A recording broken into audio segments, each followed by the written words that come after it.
Então, nós vamos hoje falar sobre a anatomia do nervo crânio. Porque vocês já tiveram isso aqui? Não?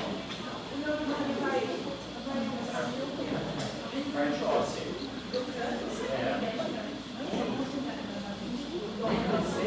Tira a foto de cabeça, por favor. Sim, eu vou fazer isso no celular.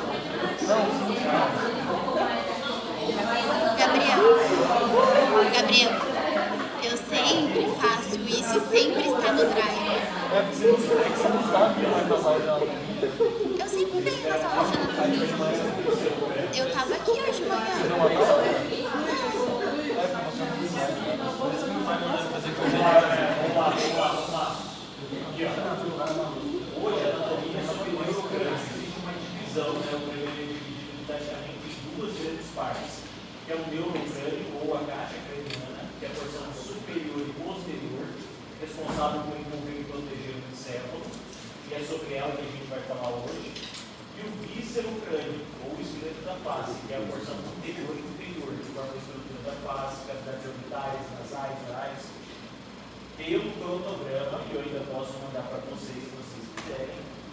Essa parte era para ter sido dada hoje de manhã pelo Dr. Tom, e essa hoje à tarde por mim. Não foi isso que aconteceu. A gente já viu. Você também não já vimos. Isso é o crânio. Não hoje. Não, eu vou vai passar, você Vai não passar. Hã? Então vai A passar. parte que falta, que é olho. Aqui dando só olho e ouvido. Então, o nosso tema hoje é a teoria, da próxima a prática, e da próxima vocês vão ter que apresentar um caso para nós. Essa é a discussão do caso, vocês vão ter que apresentar. E eles estão justificando que a gente coloque isso em prática, porque da nota total de vocês, e que eu não é um ponto da nota final, é relacionado a isso aí, pontualidade, atividade, participação, apresentação dos casos, e essa parte não está tendo. Entendeu? Então vocês estão ganhando um ponto de alegre, né? Só de me dar um sorrisinho já deu um ponto. Não, né? Não, né?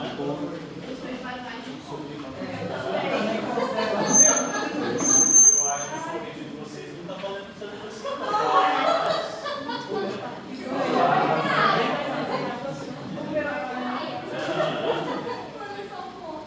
Não, mas sério, tudo na vida é uma contrapartida, né, gente? Então, o que eu levo bastante em consideração. Hã?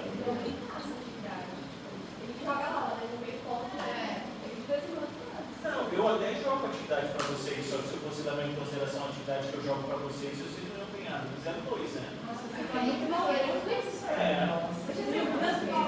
Não, olha, estou sendo sincero, porque para mim o que eu quero que vocês estudem, a gente vem aqui uma discussão de alto nível. Só que aí eu rodo um negócio que me acerta nada. Ah, não, aí você tá falando cara errado. Não, aí você tá me incluindo. Né? Realmente não tá incluído. Na verdade, de vez em quando dói, né? Então, como eu tomei uma bordoada lá embaixo falando que eu não estou aplicando o método, eu tenho que descontar em alguém. Só posso descontar em vocês. Não. É de cima para baixo, né? Eu venho cagando lá em cabeça. Ô, professor, trabalho com nomes, fala aí quem foi. Eu posso descontar, eu posso descontar em mais nenhum outro lugar. Eu chego em casa, não posso descontar em ninguém em casa. Então, eu tenho que descontar em você. Pneu do Charles. Não, beleza, vamos lá. Isso eu queria, e aí a gente vai, vocês vão entender a importância do conhecimento disso aqui. Isso aqui realmente é muito importante, essa parte do víscero-crânio, tá? São os ossos que a gente vai ver agora, tá? Então, ó, o neurocrânio, tá? Ele é composto por 8 ossos, 4 ímpares, que é o frontal, o occipital, esfenoide, o retinoide, e 4 ossos pares, que é os parietais e os temporais. Tá? E aí a gente vai detalhar cada um deles. Tá? Então, por exemplo, o osso frontal. Esse osso da testa aqui, né? Esse é o osso frontal. Tá? Forma a testa, o teto das órbitas. Tá? Forma o teto das órbitas. E parte do assoalho da fossa craniana anterior. Principal característica dele tem uma estrela frontal, a porção maior, mais lisa, né, que forma a testa. Tem uma margem supraorbital, que é a borda superior da órbita, tá? Acima delas encontramos o arco superciliar, que é mais proeminente nos homens. Tem a glabela, que é uma área lisa entre os arcos supraciliares, incisura ou forame supraorbital, onde passam os vasos e nervos supraorbitais, que é isso aqui. Ó. Tá? Os seios frontais. Os seios frontais são cavidades, né, aéreas dentro do osso que ajudam a diminuir o peso do crânio e a ressonância da voz, ajuda na ressonância da voz. E a espinha nasal, que é uma projeção que se articula com os ossos nasais. Tá? Então, esse é o osso frontal. Então, ele vai ter aqui, ó, a parte superior das órbitas, né, os forames, onde passam os vasos. Tá? E o conjunto desses ossos, de todos os ossos do crânio, eles são extremamente importantes. Porque eu não sei se vocês sabem, vocês sabem, vocês já viu o nenenzinho. Os ossos, eles não vêm fundidos quando a gente nasce. E por que ele não vem fundido? Para a passagem do parto, então uma justificativa, e mais? E para o crescimento e desenvolvimento. O cérebro, ele cresce e se desenvolve do nascimento até a idade da adolescência, quando você tem, logo dos 5, 7 anos, quando você tem um fechamento completo das fissuras, das incisuras, né? É que o cérebro ele praticamente dobra, quase triplica de tamanho, é um negócio impressionante. É onde você tem o maior desenvolvimento do encéfalo nessa fase aí. Tá? E é importante a gente ter conhecimento disso, porque pode ter patologias associadas a isso. E uma das patologias que pode ter associada a isso é a criança que já nasce com ele toda fechadinha. Então, quando você tem por aí, por exemplo, fazer pediatria, for lá fazer sua sala de parto, você nasceu, né? Ela entra em trabalho de parto e o gineco faz nasce o neném, passa para o pediatra. O pediatra faz uma série de exames na criança justamente para detectar isso aí. E um dos exames que a gente faz é a palpação das fontanelas, né? Fontanela anterior, posterior, para ver se os ossos já estão fundidos, se não estão. Se tiver fundidos, essa criança precisa fazer uma cirurgia para abrir isso aí. Né? O cérebro da criança crescer, para ter uma compressão, uma compressão. Então, o crescimento e desenvolvimento da criança assim, é uma coisa assim, fenomenal. Tá? Quando vocês forem aprender. Professor, seria a questão da microcefalia? Seria a questão da microcefalia? A microcefalia é quando você não tem o desenvolvimento do encéfalo.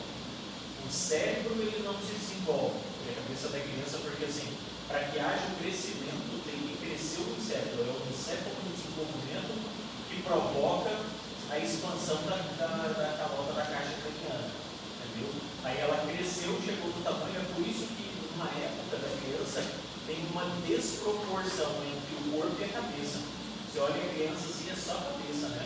Porque a cabeça não mesmo. Tem um vizinho lá de casa, cara, que a cabeça dele é grande, cara. Ele cuidou explodindo. Não tem. A inteligência não tem relação com o tamanho da criança, tá? O tamanho da cabeça. Não tem relação, não existe essa relação, tá? Mas a cabeça do Bri é grande, cara. Eu até brinco assim, falo, nossa, essa mãe sofreu no trabalho de parto aqui. Ou foi cesárea, ou sofreu bastante. E tem uma desproporção, porque a cabeça ela cresce, as cisuras fecham, e o corpo da criança está continuando crescendo, né? Eu não sabia, estava pensando parece que o morfológico é sempre genético e vai ter.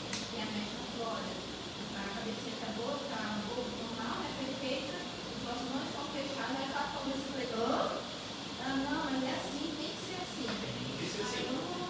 E é uma das coisas que a gente avalia durante a gestação, é o que é chamado de período encefálico. Eles medem certinho o tamanho da cabeça. E a cabeça ela tem que ir crescendo, ela tem que ir se desenvolvendo dentro da barriga da mãe. E depois que o neném nasce, ela vai crescendo ainda. Tá? Exatamente. Toda vez que você vai levar a criança para uma consulta de puericultura, isso vocês vão aprender lá no 3º, 4º ano, vocês vão aprender o que é puericultura. Puericultura nada mais é do que as consultas de rotina da criança. Porque se a criança, né, nessa fase que ela mais cresce e se desenvolve, esse crescimento ele tem que ser adequado. Existe um gráfico, né, onde a criança tem que ficar entre aquelas curvas ali, entre o percentil 10 e o percentil 90, a criança ela tem que ir crescendo naquela faixa ali de desenvolvimento. Umas crescem um pouquinho mais para cima, outras crescem mais para baixo, porque se estiver dentro da faixa, crescimento de acordo com o peso, altura, idade, sexo, tudo, vai crescendo em desenvolvimento adequado. E é nessa, porque assim, se a criança ela perde alguma fase desse crescimento, se ela começa ou por desnutrição, ou por algum processo infeccioso, ou por qualquer outra coisa que seja, ela nunca mais recupera. Ela nunca mais recupera. É aquelas crianças africanas lá, magníficas, quando perde aquela cor. Por isso que a gente sempre tem que atacar em cima das crianças. Porque se você não desenvolver o neurológico, o psiconeurológico da criança nessa fase, depois ela não recupera mais. Depois ela vai recuperar mais.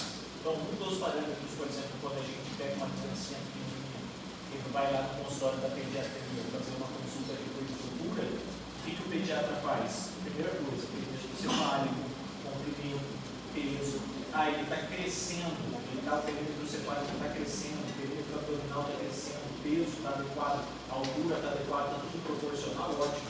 Não está, o que está acontecendo?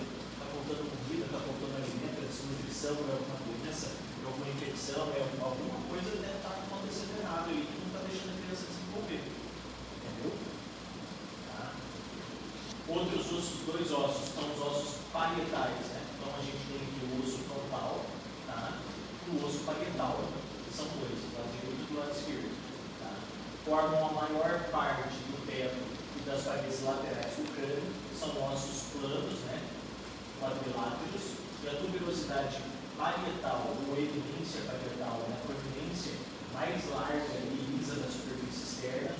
As linhas temporais superior e inferior são marcadores da inserção do músculo de face, do músculo temporal, e o forame parietal, com uma pequena abertura próxima à margem sagital, onde passa uma veia insábia.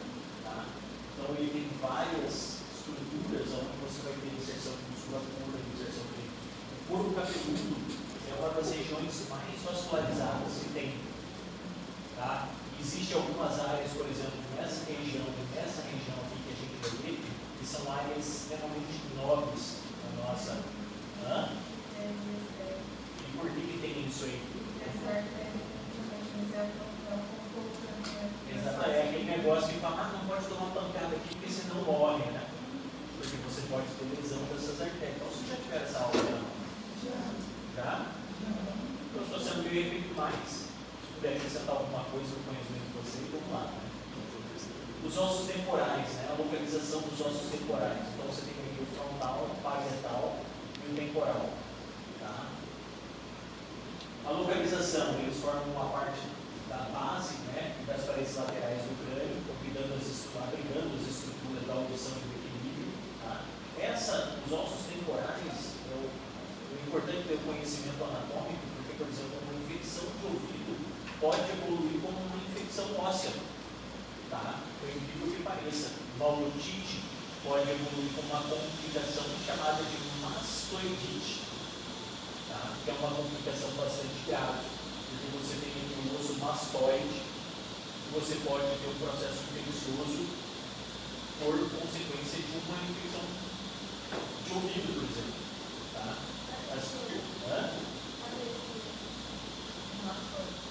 Calma, a gente vai chegar lá no mastoide. As principais características são ossos complexos, divididos em várias partes. Tem a parte escamosa, que é a porção plana, né, que forma a parte lateral da têmpora e se articula com o osso parietal. Possui o processo zigomático, tá? É onde você tem a articulação, né, a articulação temporomandibular, tá? Tem a parte timpânica, que rodeia o meato externo, onde tem o canal auditivo. Você tem a parte mastoide, que contém as células aéreas na mastoide, mesmo processo mastoide, que é a protuberância atrás da orelha, tá? É esse osso aqui, tá? É esse aqui. Então, se você pega um paciente, por exemplo, com uma infecção de ouvido, uma das coisas que você sempre tem que fazer é a palpação dessa parte óssea aqui, para ver se o paciente não está evoluindo uma mastoidite, tá? Que pode acontecer.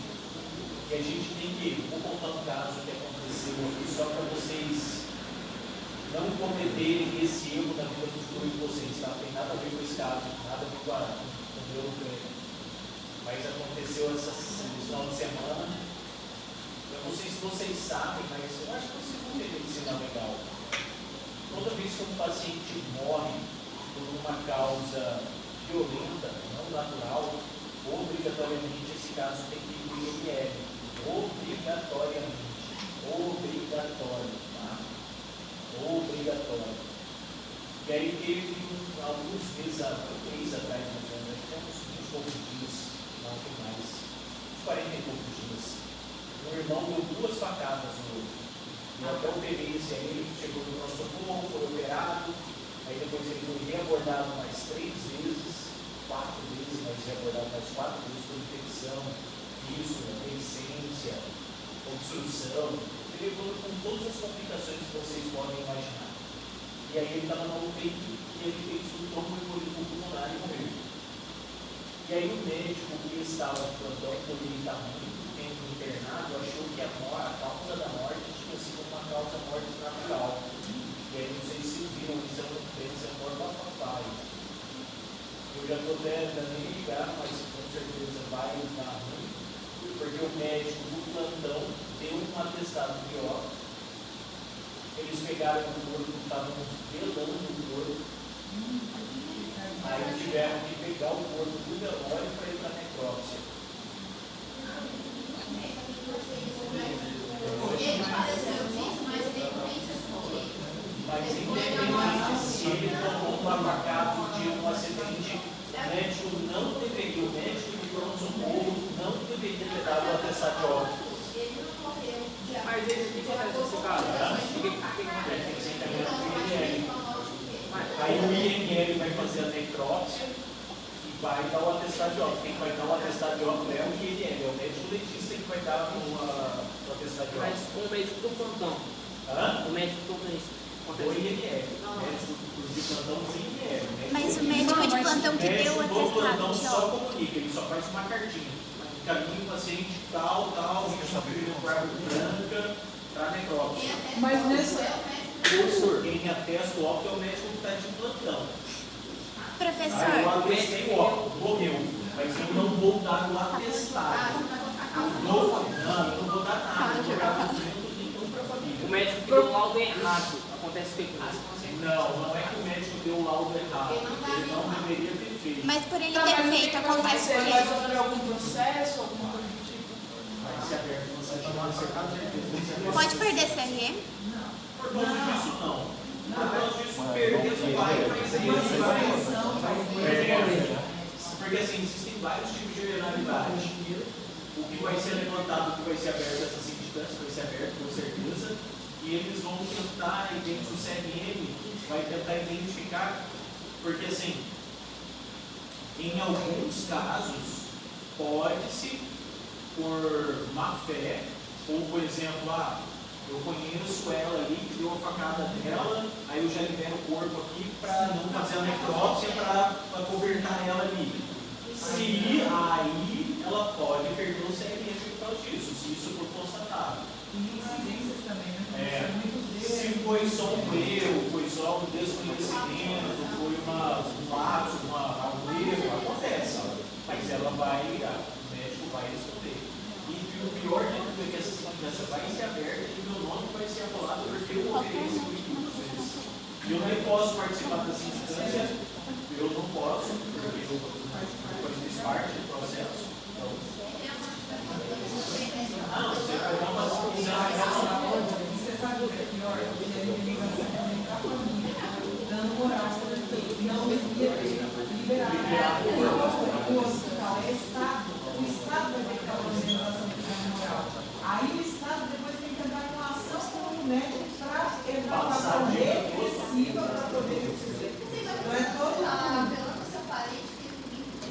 Olha o transtorno. Não.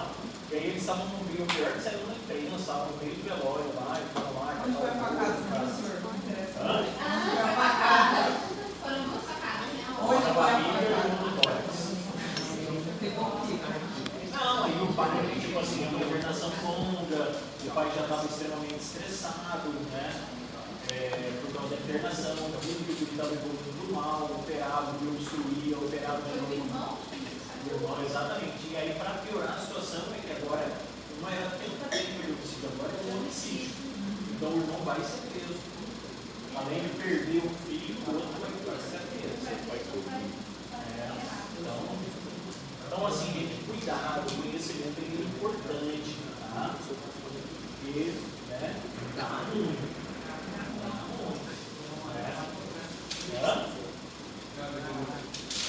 Uma pessoa pagar, sei lá, 100 mil, 50 mil de dano moral para essa família, sabe do gosto que depois vai sair? Ele não é. 50 mil, vai ganhar 50 mil, meu amor. Então, vamos lá, voltando aqui. Então, todo o conhecimento que a gente adquire, eu sei se vocês já devem ter visto isso aí, mas todo o conhecimento que a gente adquire é importante. Tá? Então, você tem que o osso frontal, parietal, temporal. Tá? Você vai ter aqui a protuberância, o osso occipital, né? Ele forma a parte posterior e inferior do crânio, incluindo a base do crânio. Base do crânio, gente, é uma das áreas mais difíceis de serem manipuladas, é a base do crânio. Tá? Geralmente, eu falo isso até pela cirurgia oncológica. Tumores que a gente pegava de cabeça e pescoço, que infiltrava a base do crânio, elas já se tornavam irressecáveis, porque a gente não consegue ressecar a base do crânio sem lesar as estruturas que passam ali. E aí você tem carótida, jugular, todos os nervos, todos os pares cranianos entrando e saindo aí. Então é uma estrutura assim, extremamente rica, né? Você vai ter o foramen magno, né? Que é a maior abertura do crânio, que é quando passa a medula espinhal e se conecta ao tronco encefálico. A região do tronco encefálico é uma das principais responsáveis pelo batimento cardíaco, pela respiração, movimento respiratório. Tanto que quando você tem nada que faz um sniper, ele faz uma mira para bater o cara que esteja sequestrando alguém, a mira que ele faz é exatamente do tronco encefálico. O tronco encefálico, quando ele é exatamente um triângulozinho, se você entrar reto aqui, você vai bater lá no tronco encefálico. Se você acertar o tronco encefálico, o cara ele perde todos os outros reflexos instantaneamente. É como se você tivesse um botão de desliga, você só liga o chavinho de tudo.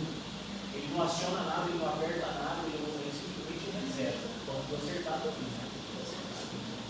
Tá? Você vai ter os côndilos occipitais, que são duas proeminências arredondadas em cada lado do foramen magno, que se articulam com a primeira vértebra cervical, que é a atlas, né? Você vai ter a protuberância occipital externa, que é uma proeminência facilmente palpável, né? Na parte posterior da cabeça. Você vai ter as linhas do cálice superior e inferior, que são vistas para a inserção dos músculos do pescoço. Você vai ter a região do umbigo, que é uma rampa óssea lisa, que forma a parte anterior do foramen magno, no tronco encefálico se apoia. Tá? Então você tem essa região occipital. Tá? Então, todos esses ossos aqui, gente, eles fazem a proteção do nosso cérebro. Eles fazem a proteção. E é importante a gente ter o conhecimento disso aqui, por exemplo, para quem for fazer neuroanatomia ou neurocirurgia, né? Para quem for fazer neurocirurgia, para saber quais são, porque assim, nessas linhas de sutura, ou não, você tem pontos de fraqueza, tá? Que é onde você pode entrar cirurgicamente, onde eu não pode, que osso eu posso mexer, que osso eu não posso, aonde eu vou entrar, tá? Aonde que passam as artérias, aonde que passa a inervação. Então, tudo isso é extremamente importante. O osso esfenoide. Tá? Então, a gente tem aqui o osso esfenoide. A localização é um osso complexo, em forma de borboleta, né, que atua como uma chave da base do crânio.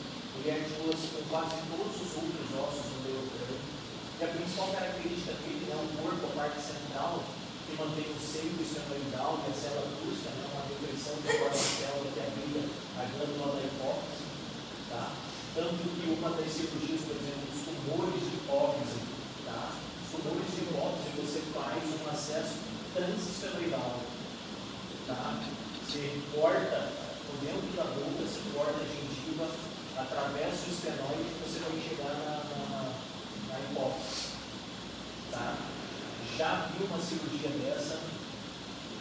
Para quem conhece a neuroanatomia, foi uma cirurgia assim que É uma das cirurgias, para mim, uma das mais arriscadas. Quando fala em tumor de hipófise, para mim, meu coração até bate mais rápido. Porque, assim, bem naquela localização, você fazendo esse acesso transfenoidal, superiormente, uma das coisas que você vai ter são os vasos. Tá? São vasos sanguíneos extremamente calibrosos, que fazem parte do polígono de Willis ali, só do sistema venoso. A única cirurgia que eu vi, neurocirurgia que eu assisti a cirurgia, foi um tumor de hipófise. Quando eu fiquei sabendo que o acesso era transfenoidal, eu queria ver como é que era feito esse acesso. E aí entra o microscópio e dá um cara durante o acesso, antes de chegar na hipófise, ele lisou esse vaso. E não tem como ser reparado. E o paciente faleceu na mesa também. Dramática a situação. Dramática, porque não tem outro tipo, a não ser que você tenha que fazer outro tipo de acesso, mas aí você tem que entrar e você vai perder boa parte da massa encefálica para conseguir acessar o vaso, deixando uma sequela. Exatamente. Então, falando em tumor de hipófise, cara, para mim, um dos tumores assim, mais difíceis de serem acessados pela localização da hipófise, e aí você tem que ultrapassar, né, a fisala acústica e fazer um acesso transfenoidal. É uma das cirurgias, assim, das neurocirurgias, eu acho, das mais complexas, tá, pela localização. As asas maiores, elas se estendem lateralmente, formando parte do assoalho da fossa craniana, né, média e lateral grande, e contém os forames redondos ou válvulas espinosos, onde passam os nervos e os vasos importantes. Tá? O osso esfenóide, você tem aqui as asas menores que projetam-se no corpo, né, anteriormente no corpo, formando parte do teto da órbita e do assoalho da fossa craniana anterior. Entre as asas menores e maiores formam uma fissura orbital, onde passam os nervos locomotores e orbital. Então você vê que para ele chegar, ele tem que ultrapassar toda essa região sem lesar nenhuma estrutura para fazer uma cirurgia em tumor de hipófise. É uma. Exatamente.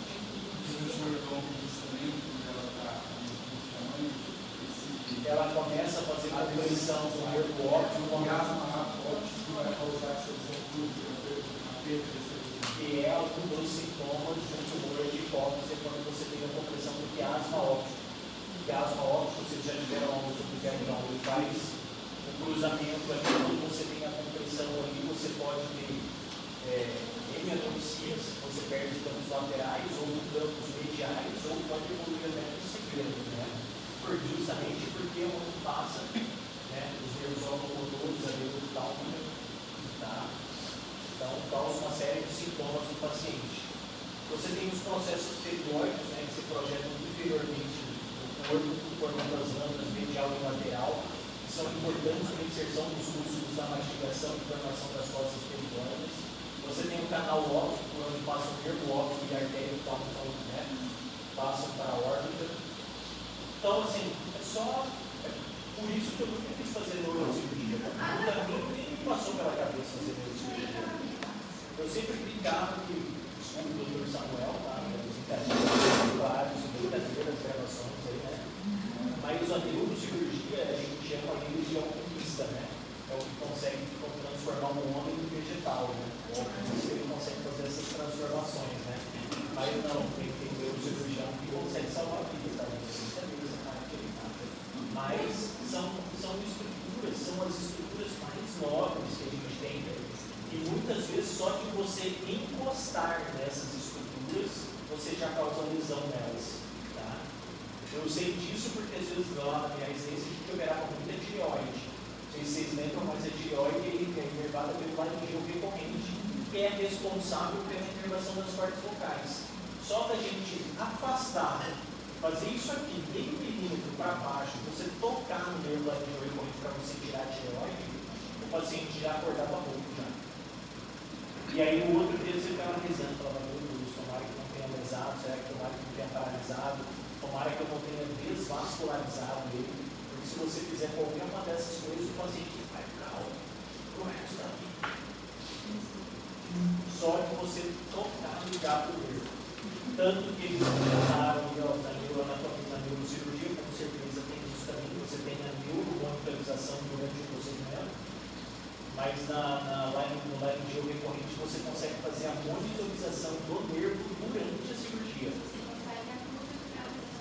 O que aplica? Você coloca um sensor no tubo que vai ficar em contato com as cordas vocais e aí você vem com uma caneta encostando e você sabe exatamente onde está a localização do nervo laringeal, onde ele está passando.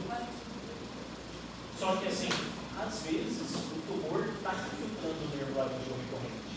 E aí você precisa ressecar, senão você vai deixar a doença para trás. E aí o paciente tem que estar ciente disso, e nisso os exames acabam auxiliando a gente. Porque quando você pega, por exemplo, um paciente que ele já tem infiltração no nervo laringeal recorrente, você já tem que alertar ele, falar, ó, nós vamos tirar e o senhor vai ficar bom. E se o outro lado tiver infiltrado, ou a gente tocar nele e mostrar ele com paralisia, você vai ficar com uma traqueostomia definitiva. Essas cirurgias que são muito arriscadas, são mais quando o paciente está em cima disso. O médico deixa muito claro para o paciente. Nem sempre. Uma das maiores índices de processo é justamente isso. É a falta de comunicação, a falta de relação médico-paciente. O médico explicar qual é o risco do procedimento. Tá?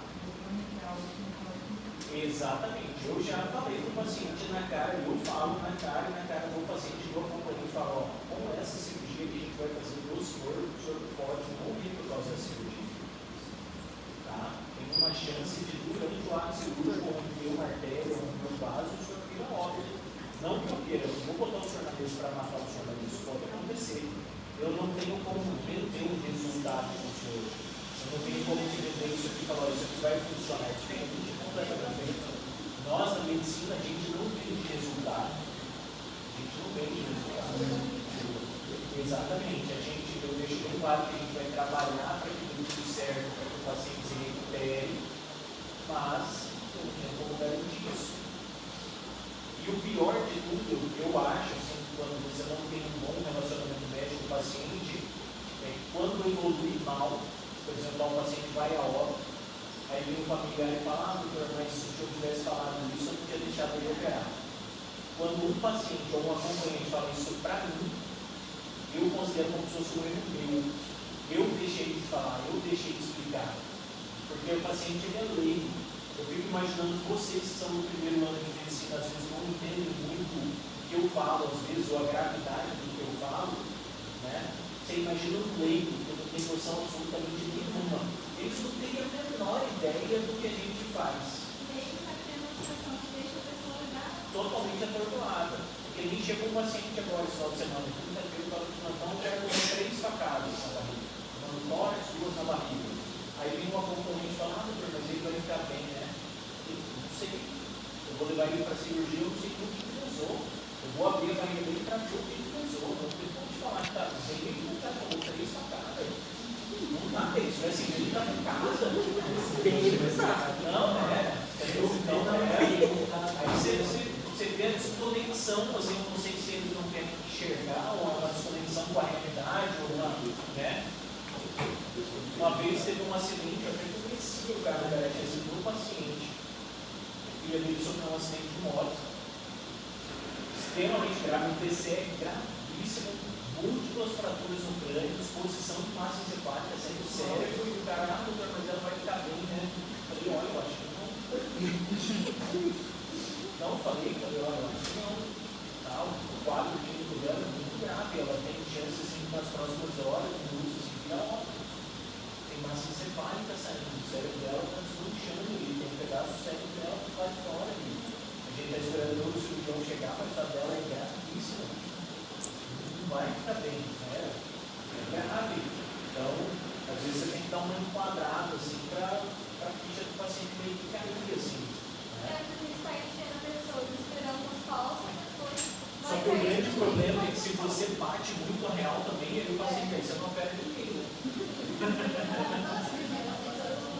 Só que assim, em algumas situações, por exemplo, principalmente na oncologia, aí eu deixo bem claro, eu falo, ó, a chance do senhor muitas vezes é cirurgia. Se a gente operar, existe uma chance do senhor ficar bem. Mas se a gente não operar, o senhor vai morrer também. Pode ser que não seja hoje, pode ser que não seja amanhã, mas daqui a 20, 30 dias o senhor vai morrer. Pode ser que dê certo, exatamente. A chance de dar certo é grande. Tanto que o pré-operatório é justamente para isso. pede todos os exames para olhar a lesão, ver a lesão, onde está a lesão, o que está sendo comprometido. Por exemplo, outro dia chegou uma vozinha de 84 anos no meu consultório com um tumor do intestino entrando no rim esquerdo. Ah, doutor, mas é tranquilo, né? 84 anos, né? Atravessar a rua, né? Você imagina ter um tumor infiltrando no rim. Então não é tranquilo, entendeu? E aí você explica, e você fala, não, mas vai dar tudo certo. Aí o paciente vira para você e vira para o lado assim, vai dar tudo certo, vai dar tudo certo. Aí você olha assim e fala, meu Deus, que eles entenderam, né? Nada, foda, cara. Não, é assim, mas vocês vão passar por isso aí. Não, ainda não. A professora de biomol fala uma coisa aqui que é verdade, mas não é só na medicina, é para a vida inteira. O óbvio tem que ser falado. Tem que ser falado. O óbvio. Exatamente. Tem que ser falado. É o tumor, é grave, é não sei o que, mas estamos trabalhando para que resolver o problema, né? Tá? Então aqui a gente tem o osso esfenóide, tá? Tem todas aquelas características. O osso esfenóide e o osso etimoide, eles têm uma importância muito grande, porque eles formam os cílios da face. Né? A gente tem o frontal, o etimoidal, o esfenoidal e o frontal. São os ossos, os cílios da face que a gente tem. Então são áreas areadas que tem aquela justificativa para tentar diminuir o peso do crânio, ajuda na fonação, na vibração, né, do som. Tá? Então o osso etimoidal, né, o osso delicado, irregular, localizado entre as órbitas, contribuindo para a formação da base do crânio, da cavidade nasal e órbitas. Ele tem uma lâmina cribosa, né, que é uma placa horizontal com múltiplos orifícios, são os forames cribosos, por onde passam os nervos olfatórios. Você tem a crista grave, que é uma proeminência superior da lâmina cribosa, onde se insere a foice do cérebro. Você tem a lâmina perpendicular, que é uma placa vertical que forma parte do septo nasal. Você tem as massas laterais, que formam os labirintos etimoidais, né, que contém células dos seios etimoidais, e as conchas superior e média, que aumentam a área da superfície da cavidade nasal para enriquecer, aquecer e umidificar. Então você vê que são estruturas assim, extremamente nobres que a gente precisa do nosso corpo, né? Tá?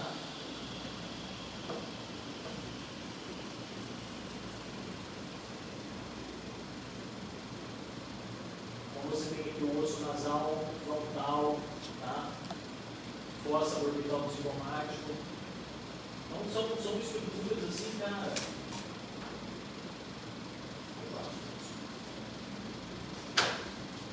E com isso, as suturas do neurocrânio são a junção dos ossos, né? Os ossos do neurocrânio, eles não são fundidos, né? Eles se articulam através de articulações fibrosas imóveis chamadas de suturas. Essas suturas, elas permitem um ligeiro movimento durante o nascimento e a expansão do crânio durante o crescimento infantil. E aí as principais suturas que a gente vai ver é a coronal, sagital, lambdoide e a escamosa.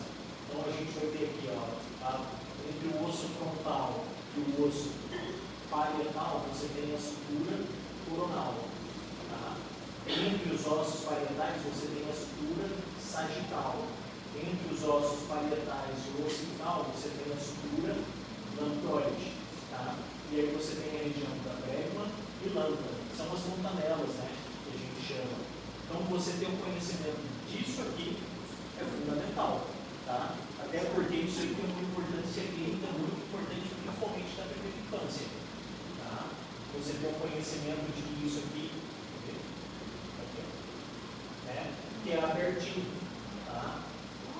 E isso a gente vai poder experimentar na prática. A hora que o neném dela nascer, ela traz aqui, a gente fica apertando.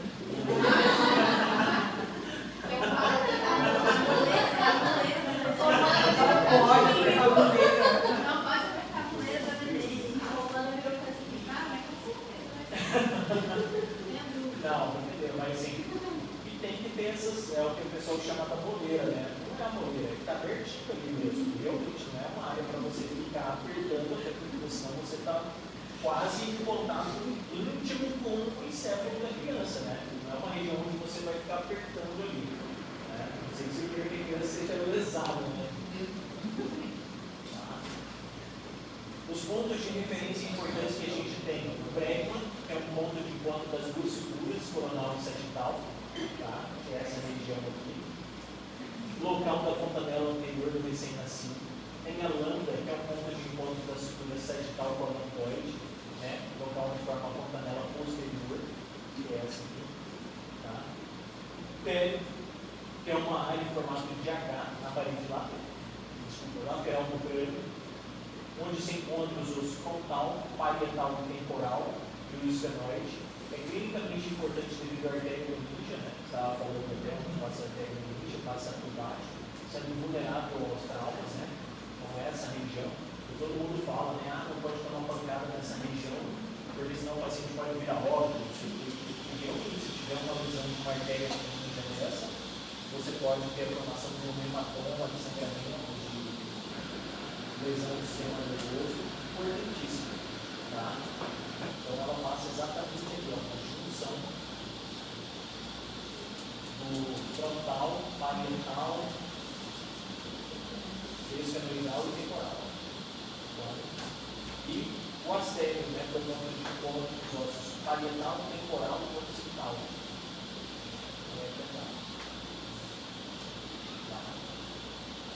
As fontanelas, né? Isso aqui, vocês vão ter bastante discussão sobre isso, principalmente quando a gente jogar na pediatria, quando vocês estiverem na pediatria, tá? Né? Embora estejamos focando no grande do adulto, mas vocês têm que ter uma noção da criança, né?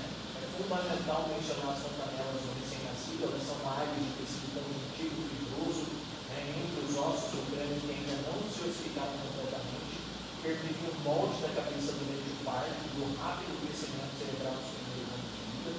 Tanto que a criança, e tem algumas crianças que quando elas passam pelo canal de parto, porque assim, até a bacia da mulher, né, não sei se vocês viram, existem dois tipos de bacia. E a mulher, vocês viram? Quando você tira a parte óssea?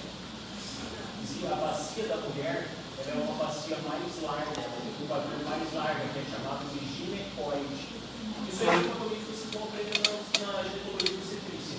Tá? A do homem ela é mais fechada, da mulher ela é mais aberta, justamente para facilitar a passagem do menino durante o canal de parto. Mas existem algumas mulheres que não têm um canal de parto favorável como o trabalho de parto normal. E aí quando a criança nasce, ela passa bastante apertada ali no canal de parto e pode formar o que eles chamam de bossa, que é como se fosse um coágulozinho. E aí fica onde é a fontanela anterior, fica como se fosse uma bola de sangue, exatamente. É uma forma de uma bossa, chamada de bossa. Tá? Como normal, a maioria das vezes não. Não, não fazer absolutamente nada, você volta ao normal. Permite o molde, né, do meio de trabalho de parto, crescimento rápido dos primeiros anos de vida. A fontanela anterior, né, maior, localizada no prédio, mas fecha por volta dos 18 a 24 meses. E a fontanela posterior, menor, localizada por ambos, fecha por volta de 2 a 3 meses. Então, a criança, quando você tem o fechamento das fontanelas, é onde você tem aquela desproporção da cabeça com o corpo, porque até os 2 anos de idade, por volta dos 24, 26, 28 meses, a cabeça da criança já cresceu tudo que ela tinha que crescer. Mas o corpinho ainda não, o corpinho vai crescer um monte. Por isso você pega aquelas crianças de 2 meses, cabeção e corpinho, né? E essa desproporção cérebro é um absurdo, né? Então você tem a fontanela posterior do androide, a fontanela anterior do gregmática. E aí esse caso seria um caso bem interessante para se cobrar numa prova, assim. Alguns casos bem legais que dá para colocar a respeito disso. Tá? As fossas cranianas, né? A gente vai ter o assoalho do crânio, ou base interna do crânio, ele divide em 3 grandes depressões, que é a diferentes partes do cérebro. Você vai ter a fossa craniana anterior, que é formada principalmente pelo osso frontal, asas menores do senoide, do lâmina nervosa do etimoide, e abriga os lobos frontais do cérebro, né? Tá? Você vai ter a fossa craniana média, que é formada pelo corpo e asas maiores do senoide, pelas partes petrosas dos ossos temporais, abriga os lobos temporais e focos na célula acústica, possui importantes forames para passagem dos fluidos cranianos e vasos sanguíneos. Vocês viram na prática de todos os forames, todas as inserções, todos os não? A gente não teve prática. Essa é. Então, na próxima aula, nós vamos ver isso aí na prática. Tá? É?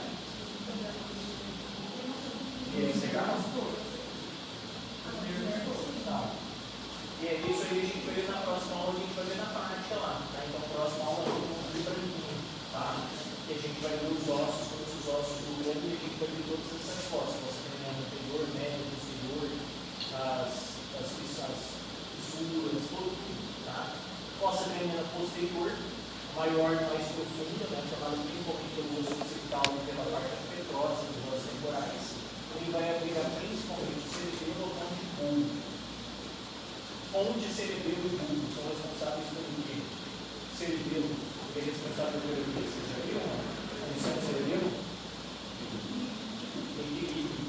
Tá? Quando você tem alguma lesão cerebelar, você tem um desequilíbrio. Tem até alguma margem característica quando você tem um acometimento do cerebelo. Tá? E contém o forame magno. O forame magno é onde passa uma das coisas, por exemplo, quando você faz, já ouviram falar da herniação de lúpus? Quando o paciente tem, por exemplo, um PCE, o crânio é uma caixa fechada, você dá uma chacoalhada, você faz a cérebro chacoalhar. Esse chacoalhão faz um edema cerebral.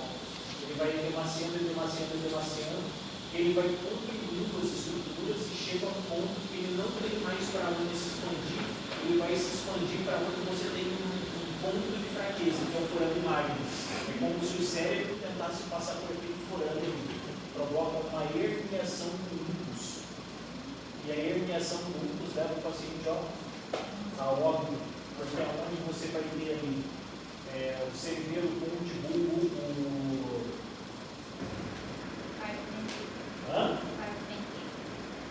terceiro, quarto ventrículo, vai estar tudo ali naquela região. Ele vai empurrando o cérebro para ali para baixo, causando uma herniação do lúpus e causando a morte encefálica do paciente. Por isso que uma das cirurgias que é realizada é a descompressão. E aí uma das cirurgias que pode ser realizada, você tira uma parte da calota craniana do paciente. Antigamente se tirava a calota, abria a barriga e guardava dentro da barriga esse osso.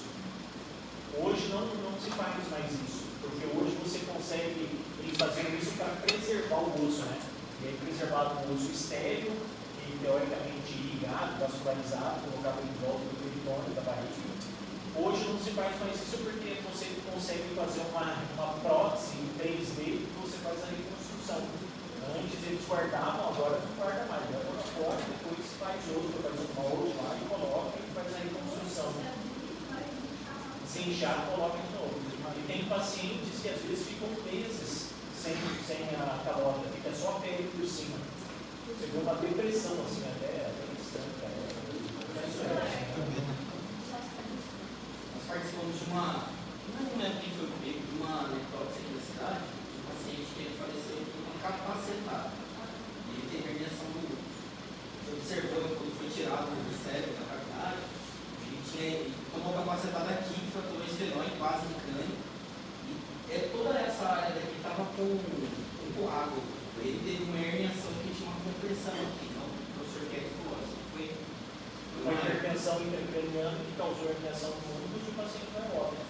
Quando você está num pronto atendimento, por exemplo, você pode tomar algumas medidas clínicas para tentar diminuir a pressão intracraniana.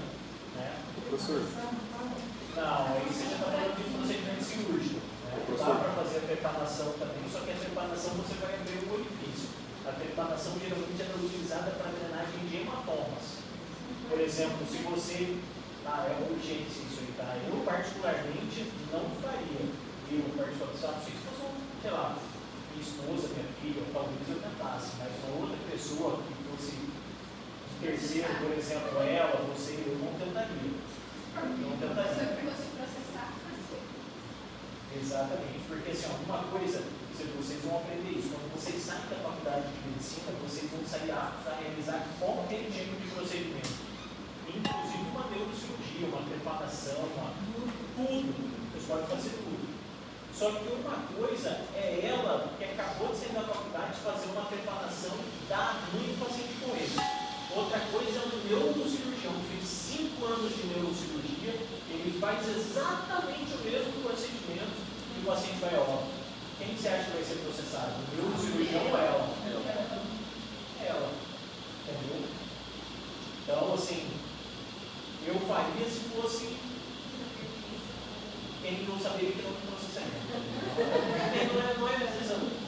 Assim, tem médicos que têm a capacitação, né? Ele pode não ter especialização, mas ele é capacitado naquela área. Bem, mas você pode responder por isso. Se chegarem à conclusão que você não tem a capacidade técnica, você pode ser responsabilizado. Tá? Então, tá aqui, ó, fossa anterior do crânio, a gente vai ter o osso frontal e o bisfenóide formando a fossa anterior. Você vai ter a fossa média do crânio, que vai ter o osso esfenóide temporal e parietal.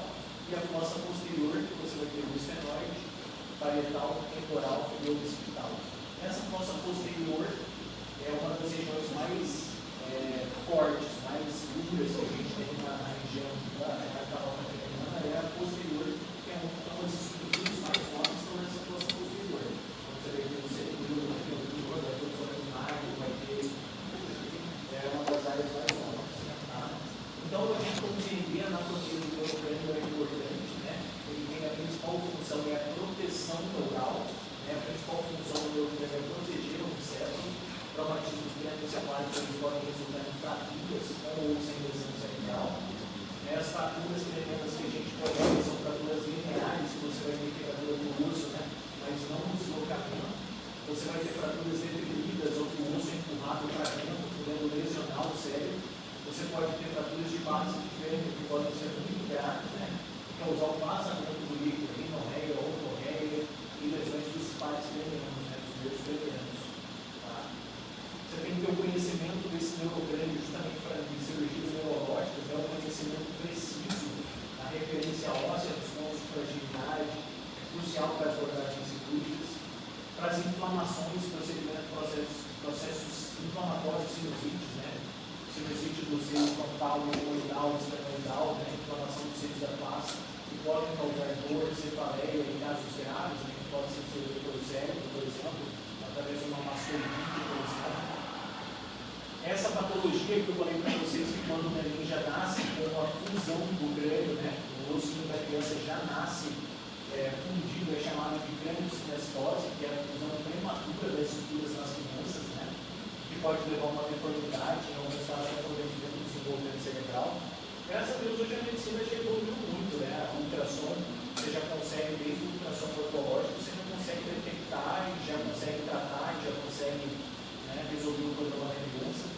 Estudo por imagem, né, radiografia, tomografia, ressonância, para interpretar os exames, né, a base, então é importante que você tenha um conhecimento anatômico. Professor, e a teve que passar por um processo que teve que fazer a raspagem dos ossos aqui da face, para poder, cada sinusite que ela atacou, quebrou. Como é que é feita essa raspagem? Fez um buraco no osso? Não, eles vão aproveitar já os orifícios que são existentes, né? Quando você faz a técnica que a gente não pegou, esse lá, a primeira imagem aqui. Aí você tem aqui a drenagem dos seios da face, você tem aqui o seio maxilar. O seio maxilar, ele vai drenar para a fossa nasal. Dependendo de onde é a recorrência, a primeira coisa que você tem que determinar é onde é o processo de sinusite recorrente. Né? Eu vou pegar o osso maxilar, é o seio maxilar. Se é o seio maxilar, ele vai entrar via nasal, vai entrar pela coana aqui, e vai cair no seio, sem fazer nenhum orifício, sem fazer nenhuma incisão. E aí ele vai fazer uma raspagem aqui por dentro para diminuir a mucosa do seio maxilar. Né? Então, todos os seios, tanto o frontal, o hemorroidal, o esfenoidal e o maxilar, você tem acesso sem precisar incisar. Né? Então, na maioria das vezes, não é feito por microscopia. Pega uma fibrinha ótica, vai entrando, olhando a câmera e vai acessando, você consegue acessar todos os seios da face sem precisar fazer incisão. Geralmente as incisões elas são feitas quando você tem tumor nessa região. Tá? Existem tumores que acometem os seios da face. E aí você tem que tirar cirurgicamente. Tá?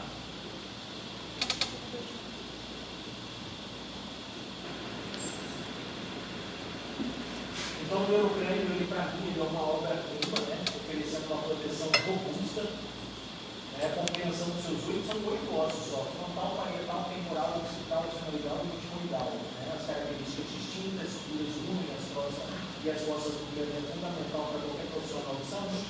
E lembrar dessa importância no desenvolvimento infantil da negócio clínica das estruturas é importante, principalmente em trauma e patologias. Tá? E é isso aí que eu tinha para falar para vocês. Semana que vem a gente vai ver tudo isso aí na prática. Eu acho que quando você visualiza, eu acho importante a próxima aula, gente, porque a gente vai ver na prática, a gente vai ver na peça cirúrgica.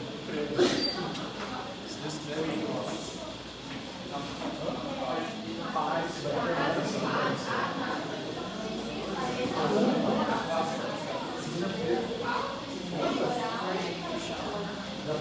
passou a segunda, segunda-feira, passou a dia, quarta-feira,